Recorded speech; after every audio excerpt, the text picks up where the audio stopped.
ეს განხილული იქნა გრანტების შესახებ კანონი და განათლების შესახებ კანონი. თქვენ რომელზე მეკითხებით ზუსტად? გრანტების შესახებ. გრანტების შესახებ კანონში შესატან ცვლილებებთან დაკავშირებით, რომელიც რა თქმა უნდა იმის შედეგია, რომ პირველმა და მეორე ცვლილებამ, რომელიც შემოგთავაზა ოცნებამ, არ გამოიღო ის სასურველი შედეგი, რომელსაც ისინი ელოდნენ და აი ახლაც უკვე საბოლოოდ პრელების რაღაც შევსება ამოქოლვა ამაზე საუბრობენ თავადაც. კი ბატონო და თავის საჭიროებებზე მორგება მიმდინარეობს. ეს არის რა თქმა უნდა განსხვავებული აზრის გაქრობა ჩვენს ქვეყანაში და ასე იყო შეფასებული ჩვენი მხრიდან.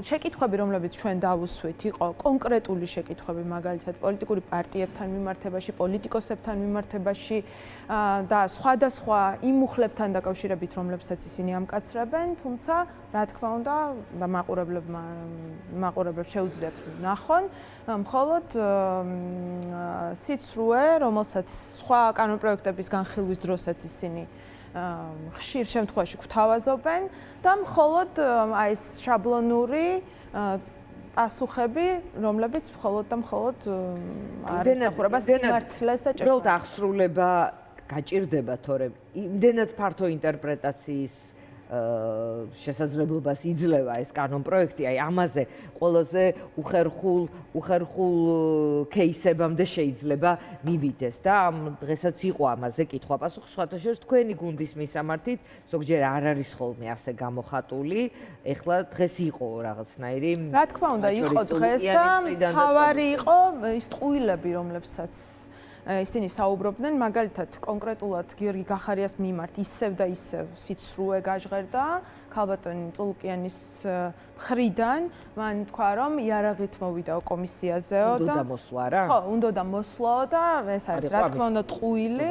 დიახ, და ასევე თუ არ ვცდები ის იურისტია პროფესიით თვითონ ასე ამბობს რომ იურისტია, შესაბამისად მან ფაქტიურად ჩვენება მისცა და დაადასტურა ის რომ კონკრეტული კომისია გამოყენებულ იქნა გიორგი გახარიას წინააღმდეგ პოლიტიკური დევნისთვის და განაცხადა შესაბამისად ირონიით ამბობს გავაქციეთო ამ რა თქმა უნდა, თუმცა დადგება დრო, როდესაც ეს განცხადება მის წინააღმდეგ იქნება გამოყენებული და ეს ძალიან მნიშვნელოვანი არის, რომ აი ამ ტყუილებს კადრულობენ ეს ადამიანები პირდაპირ ასე დაუფარავად. კი ბატონო, განათლების შესახებ კანონი. აქ რა არის თავარი წინააღმდეგობა თქვენი გუნდის მხრიდან? განათლების შესახებ შესატან ცვლილებებთან დაკავშირებით აქ წარმოდგენილია ორი მიმართულება, ზოგადი განათლების მიმართულება და უმაღლესი განათლების მიმართულება. უმაღლესი განათლების მიმართულება ძალიან ეშმაკურად აქვთ შემოთავაზებული, უწერიათ, რომ რეორგანიზაციის უფლება ეძლევათ და ამ დროს კონკრეტულად დაგვიანონსეს და გვითხრეს, რომ 100 წლის ისტორიის მქონე ორ უმაღლეს სასწავლებელს, რომელიც ფაქტიურად ჩვენი ისტორიის, ჩვენი იდენტობის უმნიშვნელოვანესი მატარებელია თბილისის სახელმწიფო უნივერსიტეტი და ასევე ტექნიკური უნივერსიტეტი უდიდესი ისტორიით, უამრავი თაობის გამზრდელი, აი ამ ორ უნივერსიტეტის შერწყმას ახორციელებენ, ჩვენ მქონდა ძალიან ბევრი შეკითხვა კონკრეტულად ამ მიმართულებით, თუმცა თავს ირიდებენ პასუხებისგან, დასაბუთება აქვთ, რომ ეს ყველაფერი კეთდება იმისთვის, რომ სწავლის ხარისხი გაიზარდოს, თუმცა მთავარ შეკითხვას, როგორ უზრუნველყოფენ სწავლის ხარისხის გაზრდას, შეერთებით და თუნდაც იმ საკანონმდებლო ცვლილებებით, რომლებსაც გვთავაზობენ, რა თქმა უნდა, ვერ გვპასუხობენ.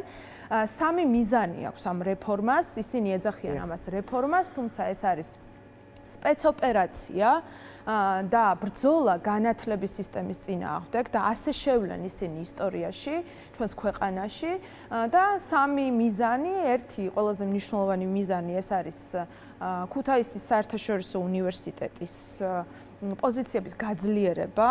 თქვენც ეს დაინახეთ ჩვენი ერთ-ერთი სტუმარი გიორგი ხიშტოვანიც ამბობდა წინა ბლოგში ჩვენი ეთერის რომ ეს არის ერთ-ერთი მოტივაცია ამ რა თქმა უნდა, ხდება ფაქტიურად ტექნიკური უნივერსიტეტის ბაზის და ემხელა ისტორიის განადგურება იმისთვის, რომ გაძლიერდეს ქუთაისის საერთაშორისო უნივერსიტეტი. მეორე, ყველაზე მნიშვნელოვანი, რომელიც მათ აწუხებთ, ეს არის კორუფციული დაინტერესება, შენობებში არის საქმე, იმ ინფრასტრუქტურაში, რომელიც ექვემდებარება ამ უნივერსიტეტებს და ეს მათი მხრიდან არის დანახული და ძალიან დიდი დაინტერესების სფერო არის ამ მიმართულებით და რა თქმა უნდა ერთ-ერთი უმნიშვნელოვანეს მიმართულება, რომელიც არის აკადემიური თავისუფლების შეზღუდვა. ანუ ისევ და ისევ განსხვავებული აზრის გაქრობასთან გვაქვს საქმე, პარტიულ ვერტიკალზე კიდევ უფრო მეტი დაქვემდებარება და ის პარტიული და ვიწრო პოლიტიკური ინტერესების გამართლება, ასე ვთქვათ, ამ პროცესში. აი ეს სამი მიზანი აქვს ამ რეფორმას.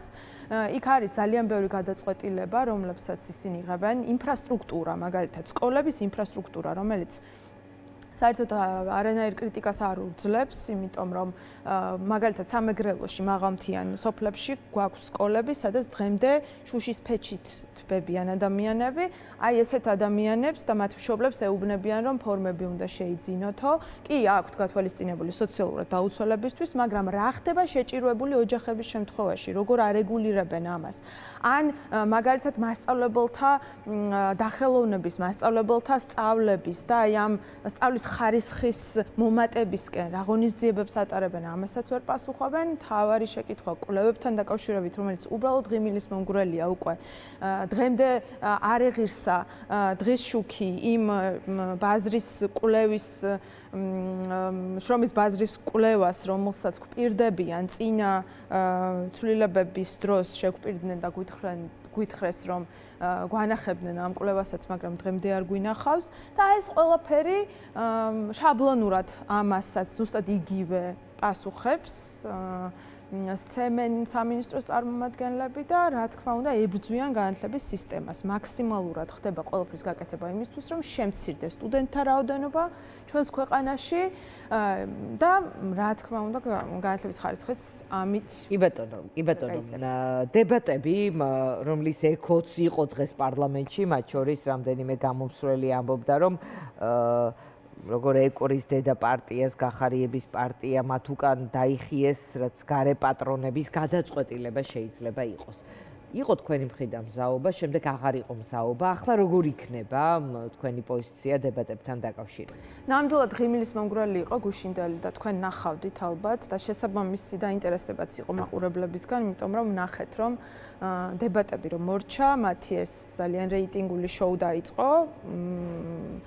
ჰაუსი თუ არ ვწდები და ამ ჰაუსს უფრო მეტი ნახვა ქონდა და უფრო მეტი ადამიანი უყურებდა ვიდრე დებატებს. რა თქმა უნდა, სოციალურ აქტიურად განხილვადი იყო. შესაბამისად ეს არ იყო რა თქმა უნდა დებატი, ეს დებატს ჩვენ მივესალმებით და დებატები არის ძალიან მნიშვნელოვანი დემოკრატიის ინსტრუმენტი, რომელსაც ჩვენ რა თქმა უნდა გამოვიყენებთ ჩვენი მუშაობის ყველა ეტაპზე.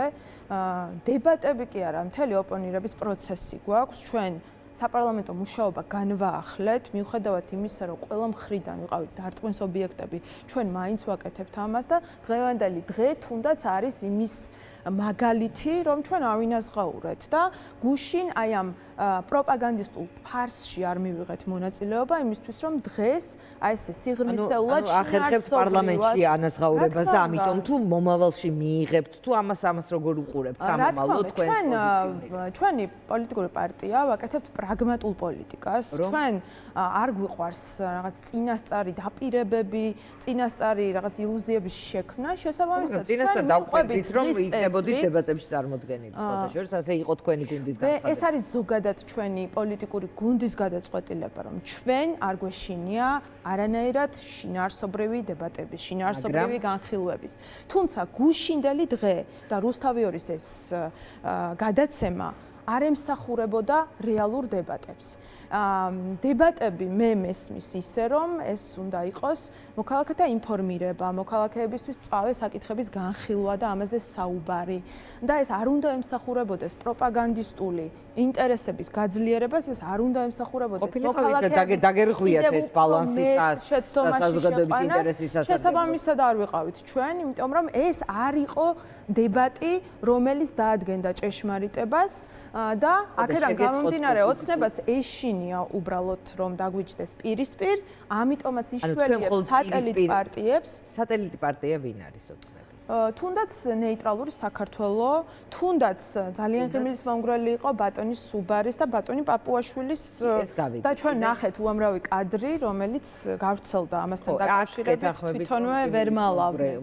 ღიმილის მომგვრელია და ეს ძალიან სამარცხვინოა, რატომ მაქვს, იმიტომ რომ თქვენი თანაგუნდელები დღეს გირჩზეც ქილიკობდნენ. რა თქმა უნდა, გირჩზეც და მე გავავრცელე ვიდეო, ის პრეტენზია მაქვს, რომ გირჩი ანუ ჩვენს ქვეყანაში არსებობს ორი გირჩი, ეს არის ნაციონალების გირჩი და ოცნების გირჩი. აი ეს ოცნების კონტროლირებადი გირჩი იყო, რომელიც რა თქმა უნდა ჩვენ ძალიან ბევრი მასმედიის საშუალებებით ბევრი კადრი გვაქვს ნანახი იმასთან დაკავშირებით, როგორ ეხმარება კონკრეტულად ეს პოლიტიკოსი იაგო ხვიჩია ეთერებშიც დაყავთ და ძალიან ბევრ საკითხში მაშველურ გოლად ევლინება იაგო ხვიჩიას თავისი აზრები აქვს ყველა თემაზე და ამ პოლიტიკურ გაერთიანებას და ხან შეიძლება ოცნება გადაკვეთოს ამ აზრმა და ხან შეიძლება ნაციონალური მოძრაობა ან გახარიეს გუნდი ასე ხელაღებით იცი რატომ გეკითხებით თქვენ ხომ თქვენ თავზეც გიგრძნიათ როგორ ხდება ხოლმე როცა მაგალითად თქვენს შეიძლება თქვენ გუნდსაც შეიძლება ფლად ოცნებაში შევიდნენ და მოგისმენიათ ალბათ რა ტიპის საუბრები არის. ბევრჯერ მოგვისმენია, იმიტომ რომ ნაციონალური მოძრაობისგან თქვენი ოცნება ვართ, ოცნებისთვის ჩვენ ნაციონალური მოძრაობა ვართ, ამას იმიტომ აკეთებენ, რომ რეალურ ოპონირებას უწევთ ჩვენ ერთ ნაწილსაც და მეორე ნაწილსაც.